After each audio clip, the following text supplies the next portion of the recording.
আমরা কথা বলছিলাম বিপ্লবের পরে যে সরকার, বিপ্লবের সেই স্পিরিটটা রিফ্লেক্টেড বাজেটে কেন হলো না, এটা আপনার একটু মতামত চাই। আর আমার কাছে মনে হয়েছে জুলাই আন্দোলনটা খানিকটা 405-6 কোটি টাকার একটা বরাদ্দের মধ্যে আটকে ফেলেছেন অর্থ উপদেষ্টা।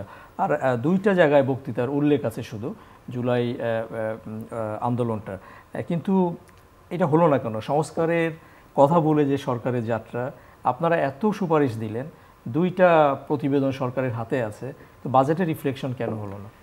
সেটা কেন তাৎপর্যপূর্ণভাবে এবং যথেষ্টভাবে হলো না, এটা বোধহয় তিনি বলতে পারবেন যারা বাজেট প্রণয়ন করেছেন। কিন্তু আমার মনে হয় যে এখানে যে স্পিরিটটার কথা আপনি বললেন, সেটা তো ছিল, স্পিরিটটা কি? সেটা ছিল একটা অন্তর্ভুক্তিমূলক সমাজ, বৈষম্য হ্রাস করা, হ্যাঁ, কর্মসংস্থান। এবং খেয়াল করেন যে আসিফ যেটা বলল যে আমার বিনিয়োগ লাগবে, কর্মসংস্থান যদি আমি সৃষ্টি করতে চাই।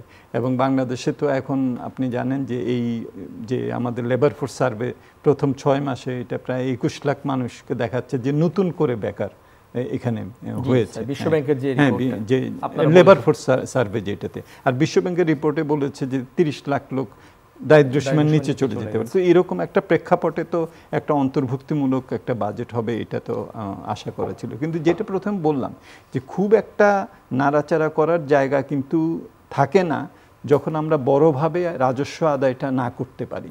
ফিসকাল স্পেস, হ্যাঁ, ফিসকাল স্পেসটা তো আমার নেই। কারণ আমি তো আবার বাজেটের যে ডেফিসিট, যেটা আমার ঋণ করে করতে হচ্ছে, সেটা তো আবার আমি বেশি 4-5% বেশি জিডিপির বাড়াতে পারবো না। তার কারণ পরবর্তীতে এইটা আমার ঋণের একটা চাপ সৃষ্টি করবে। এখনই দেখেন আমাদের যে রেভিনিউ ইনকাম যেটা এবং রাজস্ব ব্যয় যেটা, এর মধ্যে তো এটা তো সমান। আমি হিসাব করতে দেখি 4,000 কোটি টাকা, আর ওখানে তো 2,30,000 কোটি টাকা হলো উন্নয়ন বাজেট। পুরোটাই ঋণ করে করতে হচ্ছে।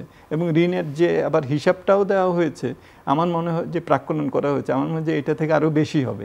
এই বছরে দেখানো হয়েছে $3 বিলিয়ন কম, অলরেডি তো প্রথম 10 মাসে $3 বিলিয়ন বেশি এটা দিতে হচ্ছে। সুতরাং এখানে একটা আশা ছিল যে আমরা যদি এই রেভিনিউ ইনকামটাকে আরও বিস্তৃত করতে পারতাম, ওই দিকটাতে যদি আরও একটু আমাদের এফোর্টগুলো থাকতো।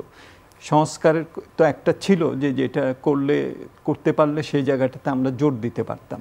এখন আমি যদি এটা যদি বিস্তৃত করতে চাই এই নেটটাকে, তাহলে তো যে ধরনের এফোর্ট আমার দিতে হবে, ডিজিটাল টেকনোলজিকে আরও ব্যবহার করা। একটা এক্সাম্পল দেই, আপনি নিশ্চয়ই জানেন যে 3 লাখ ইএফডি করার কথা ছিল না? হ্যাঁ, 10,000 করে আমরা গত 5 বছরে আর এটা বাড়াতে পারিনি।